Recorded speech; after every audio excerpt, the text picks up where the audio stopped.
इस तरह का नजारा आपने भी अपने आसपास इस समय पर जरूर देखा होगा।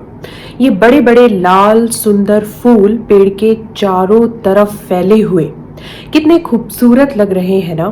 लेकिन एक मिनट, क्या आप जानते हैं ये फूल सिर्फ खूबसूरत ही नहीं है, बल्कि ये फूल औषधीय गुणों का भंडार होते हैं। जी हाँ, बिल्कुल सही सुना आपने। ये शालमली के पेड़ पर इस मौसम में लगने वाले फूल हैं। शालमली का वृक्ष और ये फूल दोनों ही औषधीय गुणों से भरपूर होते हैं और हमारे लिए अत्यधिक उपयोगी होते हैं। तो आज की इस वीडियो में मैं आपको शालमली के अद्भुत औषधीय गुणों के बारे में विस्तार से बताने वाली हूँ। ये क्यों इतना ज्यादा महत्वपूर्ण है हमारे लिए, ये सभी बातें आज की इस वीडियो में जानेंगे और जानेंगे इसको प्रयोग करने के तरीके। तो वीडियो बहुत ही ज़्यादा इम्पोर्टेंट है, वीडियो में बने रहें। और जो नए हैं मेरे चैनल में, वो चैनल को सब्सक्राइब भी ज़रूर कर लें। मैं हूँ वैद्य सोनल और आप देख रहे हैं शतायु आयुर्वेदा।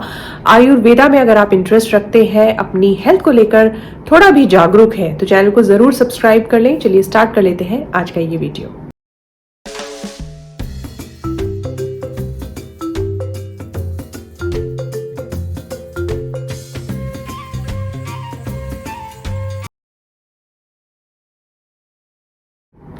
नेहा 27-28 साल की एक बहुत ही मेहनती युवती है जो एक कंपनी में काम करती है। सुबह 10 बजे वो अपने ऑफिस के लिए निकल जाती है और शाम 7 बजे तक घर आती है। लेकिन यहाँ पिछले कुछ दिनों से वह सही से काम नहीं कर पा रही है, हमेशा थकी थकी रहती है। और जहाँ पहले वो अपने काम के बीच में 5 मिनट का गैप लेना पसंद नहीं करती थी, आजकल वही नेहा ऑफिस नहीं जाने के बहाने ढूंढती रहती है। और इसके पीछे का कारण है उसकी ये 3 बड़ी समस्याएं जो इस समय नेहा को पूरी तरह से घेरे हुए हैं। नेहा की पहली समस्या है पीरियड्स के समय पर नेहा को हैवी ब्लीडिंग होती है, जिसकी वजह से उसे असहनीय दर्द रहता है। दर्द के साथ साथ उसे बाहर जाने में काफी डिस्कम्फर्ट होता है और वो बाहर बिल्कुल भी नहीं जाना चाहती है। नेहा की दूसरी बड़ी समस्या पीरियड्स के अलावा भी नेहा को वेजाइनल डिस्चार्ज की समस्या ने घेरा हुआ है, जिसे हम ल्यूकोरिया कहते हैं, जिसकी वजह से नेहा हमेशा थका थका फील करती है और उसे बाहर जाने में काफी परेशानी का सामना करना पड़ता है। और नेहा की तीसरी समस्या है, जहां नेहा का चेहरा पहले काफी क्लीन और क्लियर रहा करता था, वहीं पिछले कुछ महीनों से उसके चेहरे पर, उसके फेस पर काफी पिंपल्स हो चुके हैं, जिसकी वजह से नेहा का सेल्फ कॉन्फिडेंस भी काफी कम हो गया है। तो क्या आप जानते हैं नेहा की इन तीनों प्रॉब्लम्स का सॉल्यूशन किसमें छुपा हुआ है?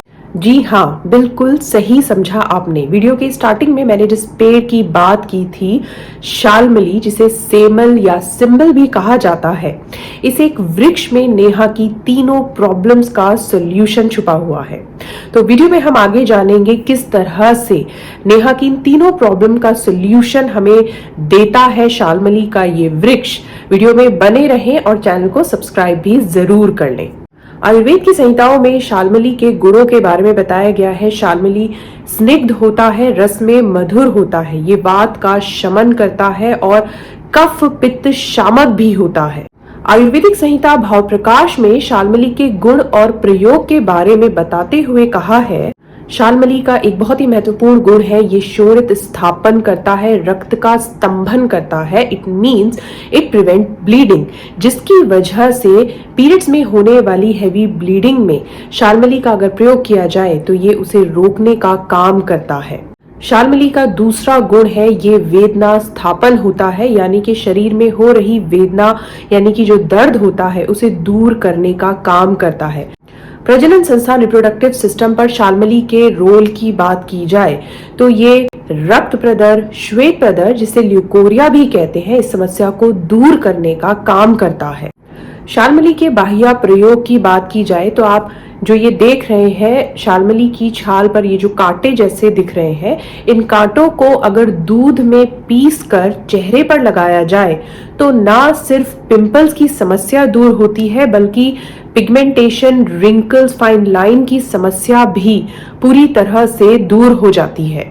तो इस तरह से नेहा की तीनों समस्याएं, पीरियड्स के समय पर होने वाली हैवी ब्लीडिंग हो, विजाइनल डिस्चार्ज की समस्या हो या फिर फेस पर पिंपल्स की समस्या हो, ये तीनों ही प्रॉब्लम्स का जो सोल्यूशन है वो इस वृक्ष में छुपा हुआ है।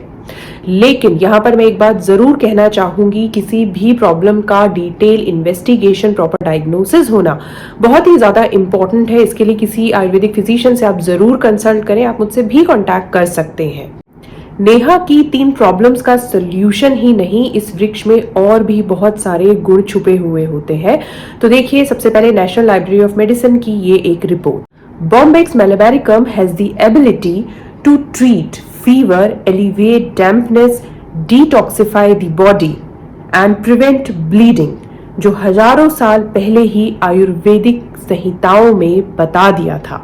शालमली मेंस्ट्रुएशन के दौरान हैवी ब्लीडिंग को रोकने का काम करती है, जिसकी वजह से अति आर्तव में ये बहुत ही ज्यादा उपयोगी हो जाता है। इसके अलावा भी देखिए, the flowers and bark of Bombyx malabaricum have medicinal properties exhibiting detoxifying, moisture eliminating and cold expelling function and providing pure heat। लेकिन अभी इसके गुण यहाँ पर खत्म नहीं होते हैं। इसका सबसे इंपॉर्टेंट गुण के लिए अब ये देखिए एक रिपोर्ट।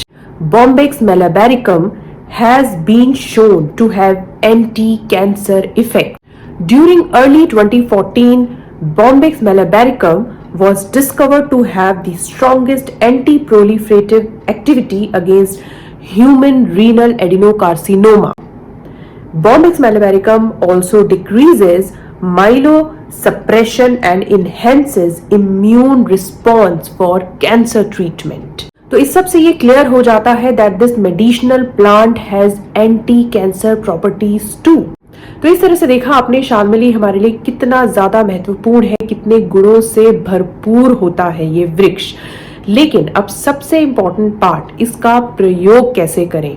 तो चलिए जान लेते हैं इसका प्रयोग कैसे करना है। देखिए, इसके अलग अलग हिस्से को अलग अलग तरीकों से यूज किया जाता है। जैसे इसके जो ये पुष्प होते हैं, इसके नीचे वाले हिस्से को अलग निकाल कर इसका शाक बनाकर, सब्जी बनाकर यूज किया जाता है, खाया जाता है और ये गुणों से भरपूर होता है। ये महिलाओं में होने वाली हैवी ब्लीडिंग को रोकने का काम करता है। इसके साथ ही महिलाओं के कमर दर्द को दूर करता है। विजाइनल डिस्चार्ज में भी ये काफी ज्यादा उपयोगी होता है। वहीं सेमल के कांटों को दूध में पीस कर अगर चेहरे पर लगाया जाए तो पिंपल्स, एक्ने तो दूर होते ही हैं, साथ ही उनके निशान भी दूर होते हैं, पिगमेंटेशन की परेशानी दूर होती है, रिंकल्स और फाइन लाइंस भी दूर करने में काफी हेल्पफुल होता है। इसके अलावा आप इसके चूर्ण, इसके पाउडर का भी प्रयोग कर सकते हैं। इसका जो मूल चूर्ण होता है उसे 5 से 10 ग्राम की मात्रा में लिया जा सकता है। इसका फल चूर्ण भी लिया जा सकता है। फल चूर्ण आपको 3 से 6 ग्राम की मात्रा में लेना है। शालमली का पुष्प स्वरस भी लिया जाता है और पुष्प स्वरस की मात्रा होती है 10 से 20 ml। इसका एक विशिष्ट योग भी होता है शालमली घृत। ये सभी जितने भी मैंने आपको योग बताए हैं, ये सभी गुणों से भरपूर है और इनके अंदर वो सारी प्रॉपर्टीज है जिनका वर्णन, जिनके बारे में मैंने आपको इस वीडियो में बताया है। तो इस तरह से आपने देखा शालमली हमारे लिए कितना ज्यादा महत्वपूर्ण है। और एक बात का जरूर ध्यान रखें, देखिए शालमली के वृक्ष पर इसी मौसम में फूल आते हैं, तो इस मौसम में इसको यूज करना आप बिल्कुल भी मिस नहीं करें। इसके गुणों से अपने आप को बिल्कुल भी वंचित नहीं करें। तो वीडियो कैसी लगी मुझे जरूर बताइए और इसी तरह की वीडियोस के लिए, हेल्थ रिलेटेड, आयुर्वेदा में छुपे हुए गुण रहस्यों को जानने के लिए मेरे चैनल को जरूर सब्सक्राइब कर लें। मिलते हैं इसी तरह की एक और इंफॉर्मेटिव यूजफुल वीडियो के साथ। Thank you so much.